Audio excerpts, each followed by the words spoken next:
Doctor Juan Pablo Córdoba, presidente del Comité Autónomo de la Regla Fiscal, CARF. Muy buenos días. Muy buenos días, doctor Fernando. Un saludo a usted y a sus oyentes. Bueno, muy interesados en que usted nos cuente cuál ha sido el pronunciamiento del Comité Autónomo de la Regla Fiscal que usted le transmitió a los colombianos. ¿En qué consiste ese pronunciamiento?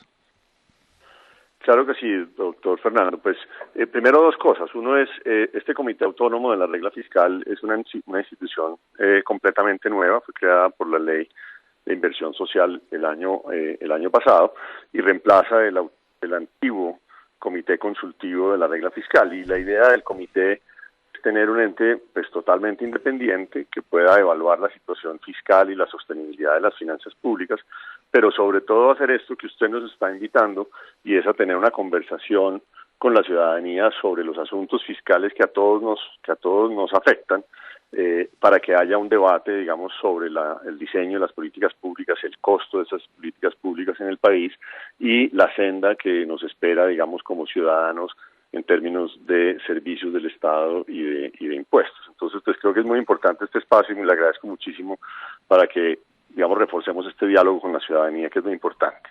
En cuanto al primer pronunciamiento que se hizo respecto del plan financiero del año 2022, el cual fue presentado por el Gobierno Nacional en los primeros días de febrero, y que fija, digamos, las metas fiscales y financieras para este año 2022 del Gobierno Nacional.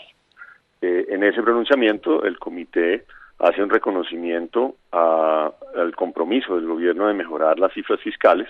Todos sabemos que en el año 2020, inclusive el 2021, pues hubo un incremento del gasto público muy significativo que generó un déficit fiscal muy alto, y para este 2022 se está previendo una disminución de ese déficit en línea con lo que predica la ley de la regla fiscal. Entonces hay un reconocimiento a ese esfuerzo, pero también se hace un llamado en el sentido de que frente a las metas que tenemos que cumplir para el 2026, todavía hay un trecho largo, pero se está haciendo un esfuerzo grande en este año 2022, y obviamente el desempeño económico del 2021, que es superior a lo esperado, pues ha mejorado muchísimo las cifras, tanto del recaudo de impuestos como, digamos, todas las cifras de deuda y de déficit fiscal para el año de 2021 y 2022.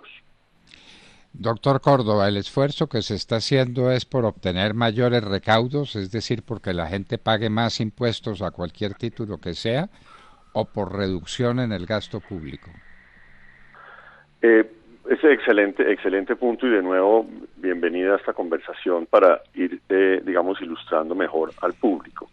En el año 2021 se dio un incremento en los ingresos fiscales más allá de lo previsto por la reactivación económica, en la medida en que a la economía le fue mucho mejor, a los negocios les fue mejor, hubo más actividad económica, más compra de bienes, etcétera. Se generó obviamente un incremento en el recaudo por pura dinámica económica, no porque se hayan incrementado los impuestos, sino por pura dinámica económica, y también se vienen reforzando los esfuerzos de la Administración de Impuestos por combatir la evasión y mejorar la eficiencia en el recaudo. En el tema de gastos, el gasto se mantuvo constante en un ambiente de mayor inflación, lo cual pues todavía no nos lleva a donde queremos y tenemos que llegar, pero por lo menos se contuvo ese incremento de gasto. Y hacia adelante, pues como la brecha sigue siendo importante, digamos, nosotros estimamos el déficit del gobierno de este año de todas maneras apunta a 80 billones de pesos, doctor Fernando. 80 billones de pesos es un déficit muy alto. Evidentemente no se puede sostener un déficit de ese tamaño, y lo que estamos diciendo es que muy probablemente hacia adelante, para reducir ese déficit a los niveles que dice la ley, serán necesarias medidas de ambos tipos, de reducción de gasto y posiblemente de mayores ingresos. Entre más esfuerzo se haga, obviamente, en reducción de gasto, pues menor el esfuerzo adicional que hay que hacer en generación de ingresos nuevos. ¿Ustedes en el comité hicieron algún pronunciamiento sobre los gastos del gobierno que podían ser reducidos y en qué medida y cuantía? Doctor Fernando, nosotros, digamos, nuestro mandato es mirar el panorama agregado, digamos que ya el diseño individual de las políticas, qué gastos se suben o se disminuyen, o qué impuestos se suben y se disminuyen, son ya decisiones que toma el propio gobierno y en las que necesita el Congreso de la República de la mano del Congreso de la República.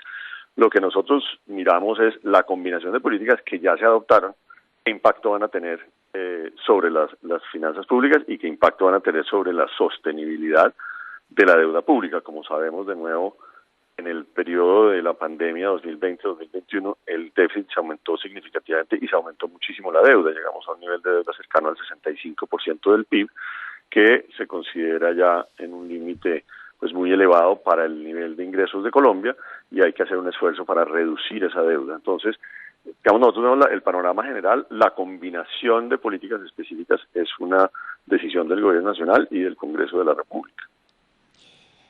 Doctor Juan Pablo Córdoba, este no es un año como cualquiera otro porque es tiempo de elecciones y en las elecciones hay como un trastocamiento de todo el orden normal de los negocios del Estado y de los negocios privados. ¿Ustedes han tenido en cuenta esa circunstancia? ¿De qué manera puede afectar el periodo electoral las finanzas del Estado?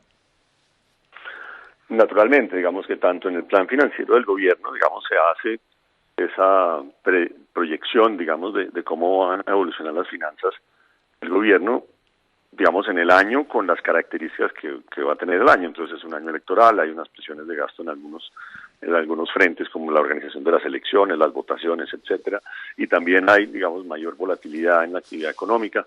Todo eso está incorporado en los supuestos, y como decía al principio, pues lo que encontramos es que, digamos, dado ese entorno macroeconómico, el esfuerzo que se está haciendo en 2022 va en la dirección correcta. El gobierno está haciendo, digamos, más de la mitad del ajuste que se requiere para el año entrante. En el periodo 2022-2023 se está haciendo este año, entonces digamos que va en la dirección correcta. Pero de todas maneras, como decía, queda un trecho todavía importante para el periodo 2023, 24 y 25 para poder llegar a los niveles que predice la ley, que estima la ley, son necesarios para darle sostenibilidad a la deuda en el año 2026. Entonces, todo eso está incorporado y el esfuerzo que se hace en 2022, muy importante que cumplamos esas metas que están establecidas allí para que el ajuste el año entrante sea más viable.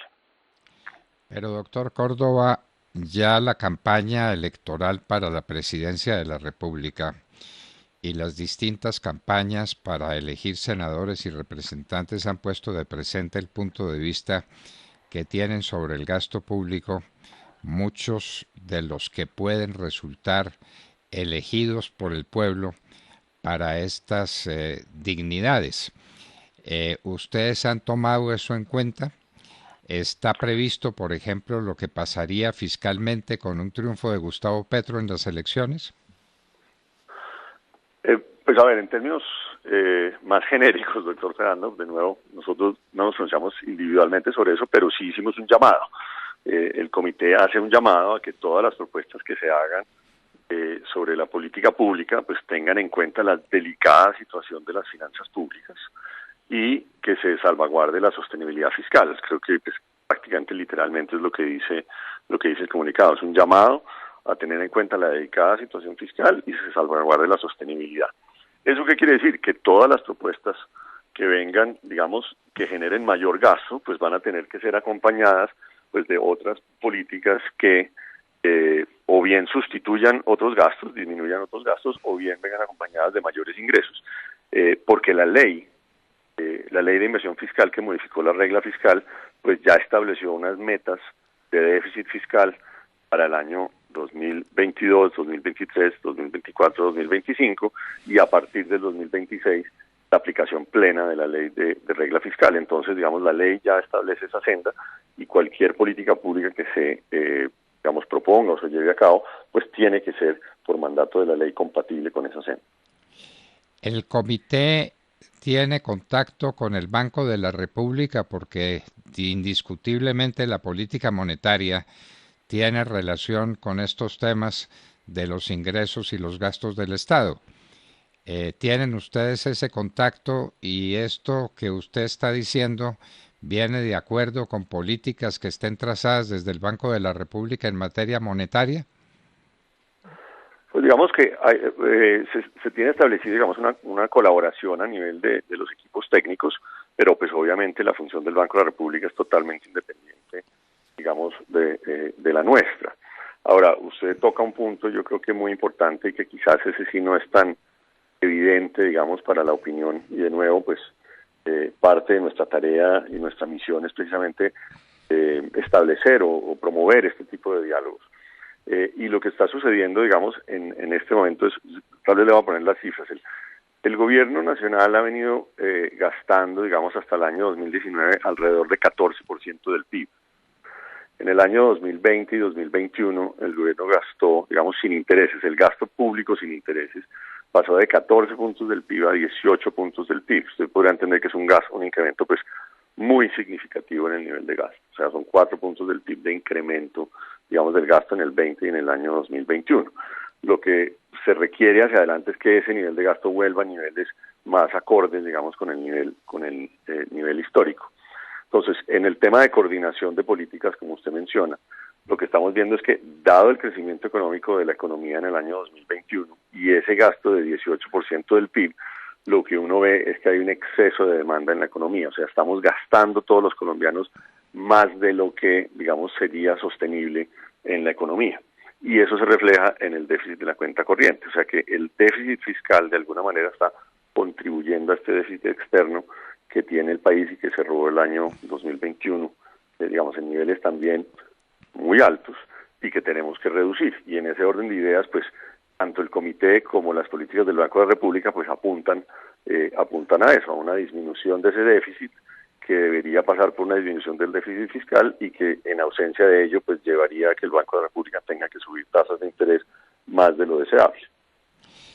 El déficit fiscal está aumentando en una proporción astronómica hasta los 80 billones de pesos. Esa es una cifra colosal. Ustedes, por supuesto, dicen que eso no puede seguir así, pero proponen alguna fórmula para que eso suceda, bien por el lado del gasto, bien por el lado de los ingresos. ¿Hay alguna propuesta de ustedes en ese sentido? Específicas de política no, doctor Fernando, como le decía, ya eso atañe al gobierno nacional y al Congreso de la República, pero sí estamos diciendo que la disminución de ese déficit, que como bien usted dice, es bastante abultado, muy probablemente va a requerir ambos tipos de medidas, ¿cierto? O inclusive 3 tipos de medidas. Reducción de los gastos, entre más se pueda reducir los gastos, pues menor esfuerzo habrá que hacer del lado de los ingresos. Aumentar los ingresos, muy posiblemente, y en la conversación de aumentar los ingresos es muy importante que esos ingresos sean permanentes. No es aumentar los ingresos en un año y ya, sino que tiene que haber una digamos, repetición de esos ingresos hacia adelante. Entonces tiene que haber una digamos, búsqueda de ingresos permanentes adicionales. Ahora, hay otras medidas que ayudan, no resuelven el problema, pero que ayudarían es, por ejemplo, las ventas de activos. Las ventas de activos le ayudan a uno a disminuir su endeudamiento. Si yo reduzco mi endeudamiento, pues entonces tengo que hacer menores esfuerzos hacia adelante en reducción de gastos o incremento de ingresos. Entonces, pues yo creo que dada la magnitud del tema, y creo que el mensaje del comité es ese, dado el esfuerzo que hay que hacer, posiblemente se va a necesitar una combinación de medidas. Una combinación de medidas que incluye la venta de activos. Lo que pasa es que los activos no se pueden vender sino una vez, ¿no? Así es. Claro, y vendido el activo, pues quedó vendido el activo. Y en adelante habrá que ver cómo por el lado del recaudo, como por el lado del gasto, se puede equilibrar el fisco de la nación que está en un desequilibrio como el que usted empezó por anotarnos a nosotros y que es sencillamente escalofriante. 80 billones de pesos de déficit fiscal. Doctor Juan Pablo Córdoba, muchísimas gracias por acompañarnos en la hora de la verdad.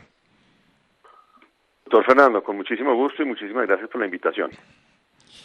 Bueno, el doctor Juan Pablo Córdoba está cumpliendo la instrucción que le da la ley al Comité Autónomo de la Regla Fiscal, que es no solamente hacer estos cálculos, hacer estas propuestas, sino además explicárselas a la ciudadanía. Es lo que el doctor Juan Pablo Córdoba ha hecho a través de la Hora de la Verdad y por lo que le agradecemos sobremanera.